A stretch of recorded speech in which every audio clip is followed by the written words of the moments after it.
Alright, petrolheads, Ken Weller here, and today we're diving headfirst into the thrilling world of selling your car. Now, I know what you're thinking. Ken, where's the roaring engine? The smell of burnt rubber? Well, selling your car might not be as glamorous as a lap around the track, but trust me, it's got its own share of twists and turns. Over the years, I've bought and sold more cars than Lewis Hamilton has trophies. And let me tell you, navigating the minefield of options out there can leave you feeling like you've spun out and crashed. That's why I'm here to break down the pros and cons of each method so you can drive away with the best deal possible. Now, trading in your car at the dealership is about as easy as popping down to the shops for a pint of milk. You just waltz in with your old banger, hand over the keys, and drive away in a shiny new motor. But hold your horses, don't be fooled by the simplicity. Remember, dealerships are businesses, not charities. They're looking to make a profit, and that profit often comes at your expense.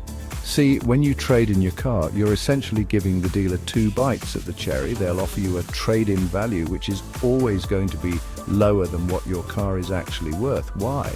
Because they need to make a profit when they sell it on. And here's the kicker, that lower trade-in value can affect the price you pay for your new car. The dealer might throw in a discount, but it's all smoke and mirrors, really. They're just shifting the numbers around to make it seem like you're getting a better deal.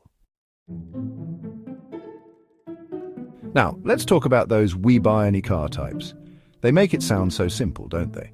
Just type in your registration, answer a few questions, and boom, instant cash offer. No hassle, no haggling. But here's the thing, convenience always comes at a price. And in this case, the price is a hefty chunk of your car's value. Think about it. We buy any car needs to make a profit, right? And they're not in the business of selling cars themselves. So what do? They sell your car at auction, where it's bought by a dealer who then sells it on to the public. That's three sets of hands taking a cut of the profit, all before your beloved motor finds its way to its new owner. Then we've got the online car buying platforms like CarWow. These platforms work by getting dealers to bid on your car, sight unseen. Sounds great in theory, right? A bidding war should drive up the price, shouldn't it? Well, not necessarily.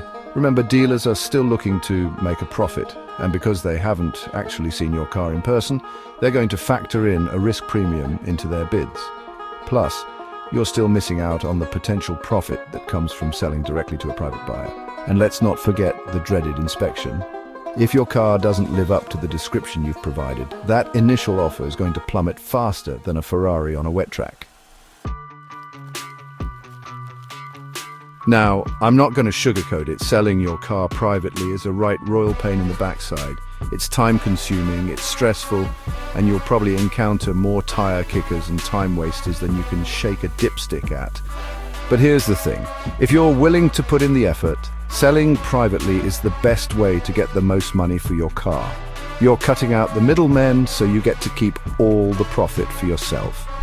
Of course, you'll need to be prepared to do some work.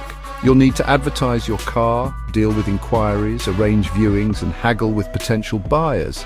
And trust me, some of those buyers will test your patience more than a burnt-out clutch on a hill start. So there you have it, folks. The pros and cons of each car selling method laid bare for all to see. Which route you choose is ultimately up to you. If you value convenience above all else, then trading in or using a car buying service might be the way to go. But if you're willing to put in the time and effort and you want to squeeze every last penny out of your beloved motor, then selling privately is the way to go. Just be prepared for a bumpy ride. And as always, if you've enjoyed this video, don't forget to give it a big thumbs up and subscribe to the channel for more top-notch motoring advice. Until next time, drive safe.